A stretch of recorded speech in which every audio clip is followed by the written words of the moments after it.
سورہ الانعام آیت نمبر 52۔ اعوذ باللہ السمیع العلیم من الشیطان الرجیم من ہمزہ ونفخہ ونفثہ۔ بسم اللہ الرحمن الرحیم۔ ولا تطرد الذین یدعون ربهم بالغداة والعشی۔ ولا تطرد، اور نہ دور کر، الذین، ان لوگوں کو، یدعون، جو پکارتے ہیں، ربہم، اپنے رب کو، بالغداۃ، صبح، والعشی، اور شام کو، یریدون، وہ چاہتے ہیں، وجہہ، اللہ تعالیٰ کا چہرہ۔ سعد بن ابی وقاص رضی اللہ عنہ، عبداللہ بن مسعود رضی اللہ عنہ، اور 3 بندے، اور یہ ابتدائی مسلمانوں میں سے نبی صلی اللہ علیہ وسلم کے پاس مجلس میں تشریف فرما تھے۔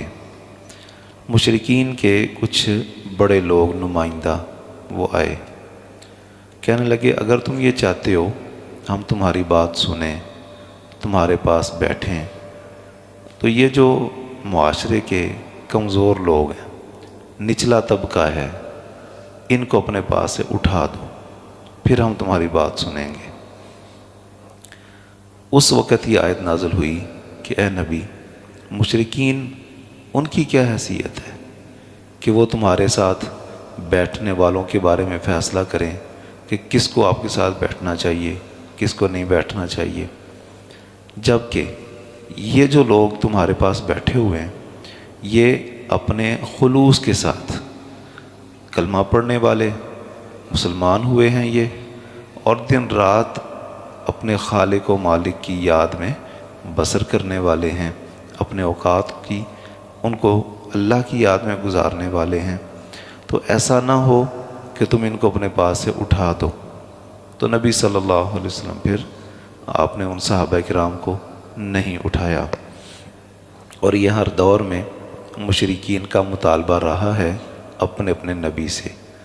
کہ تمہارے پاس جو کمزور طبقہ بیٹھتا ہے، مالی اعتبار سے، سماجی اعتبار سے، سیاسی اعتبار سے، وہ بڑی رکاوٹ ہے ان لوگوں کے کلمہ پڑھنے میں، کیونکہ یہ اپنے آپ کو بہت بالا تر سمجھتے ہیں اور یہ توہین سمجھتے ہیں اپنی ان لوگوں کے ساتھ بیٹھنے میں۔ نوح علیہ السلام کو بھی ان کی قوم نے یہی کہا تھا، اَنُؤْمِنُ لَكَ وَاتَّبَعَكَ الْأَرْذَلُونَ، ہم تجھ پر ایمان کیسے لے آئیں، تیرے ساتھ تو ہیں ہی وہ الارذلون، رذیل کی جمع ارذل، گھٹیا ترین، معاشرے کے نکمے ترین لوگ تو تیرے ساتھ بیٹھے ہوتے ہیں، تو ہم تیرے ساتھ کیسے بیٹھ سکتے ہیں، ہم نہیں بیٹھ سکتے۔ کبھی وہ کہہ دیتے ہیں اَهَؤُلَاءِ مَنَّ اللَّهُ عَلَيْهِمْ مِنْ بَيْنِنَا، یہ جن کی کوئی حیثیت ہی نہیں ہے، ان پر اللہ تعالیٰ کی توفیق ہوئی ہے اور ان کو فضل ملا اللہ تعالیٰ کا کہ انہوں نے کلمہ پڑھ لیا۔ سورہ احقاف میں فرمایا لَوْ كَانَ خَيْرًا مَا سَبَقُونَا إِلَيْهِ، اگر جو دین تم لے کر آئے ہو، جو عقیدہ تم نے پیش کیا ہے،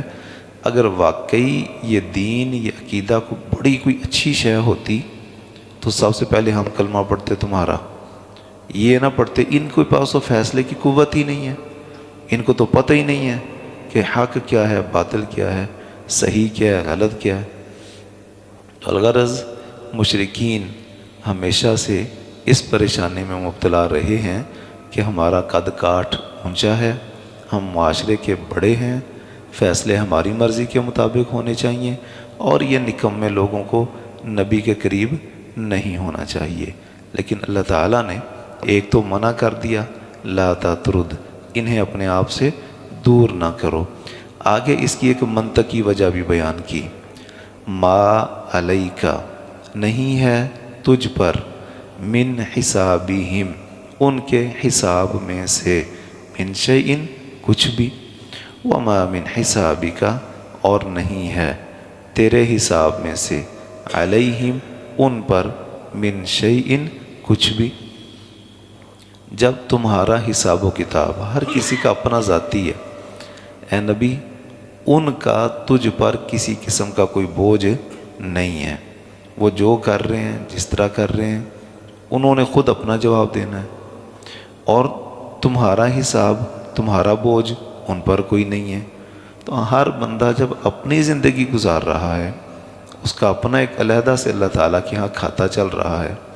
وہ جو کر رہا ہے برا کر رہا ہے بھلا کر رہا ہے اس کے کھاتے میں جمع ہو رہا ہے، تو پھر کیا پریشانی ہے؟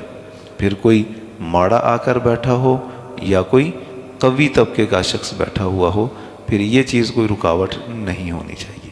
فَأَتَى تَرُودَهُمْ، کہیں ایسا نہ ہو کہ تو انہیں اپنے آپ سے دھتکار دے، فَتَكُونَ مِنَ الظَّالِمِينَ، تو ہو جائے گا تو ظالموں میں سے۔ یعنی اللہ تعالیٰ نے اپنے نبی صلی اللہ علیہ وسلم کو کس قدر سختی کے ساتھ اس معاملے میں منع کر دیا کہ ان ایمان والوں کو جنہیں لوگ کمزور سمجھتے ہیں تو سمجھتے رہیں، اللہ تعالیٰ کے ہاں یہ بڑے افضل ہیں، تو انہیں اپنے آپ سے دور نہیں کرنا۔ اور ہر نبی کے ابتدائی ساتھی وہ یہی لوگ رہے ہیں، جس طرح کہ ہرقل نے پوچھا تھا ابو سفیان سے جب رسول اللہ صلی اللہ علیہ وسلم کا خط گیا تھا اس کے پاس صلح حدیبیہ کے بعد، تو اس نے ہرقل نے پتہ کروایا کہ یہاں کوئی اس ہمارے علاقے میں اس کے لیے تجارت کے لیے کوئی اس علاقے کے لوگ آئے ہوئے ہوں،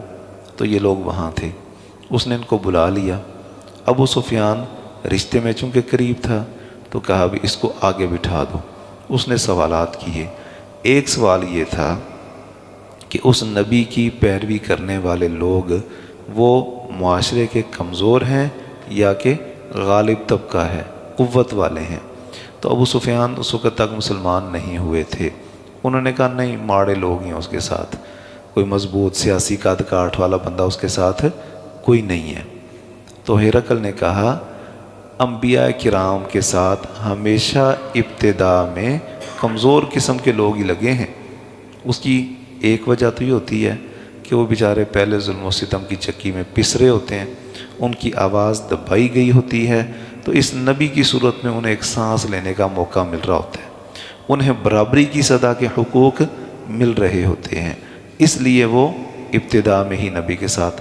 جڑ جاتے ہیں۔ ہاں جب اسلام اور دین مضبوط ہو جاتا ہے پھر باقی لوگ بھی پھر مفادات کے چکر میں ساتھ ملتے ہیں، اور پھر اللہ تعالیٰ انہیں اخلاص بھی عطا فرما دیتے ہیں۔ اللہ تعالیٰ سمجھنے کی عمل کرنے کی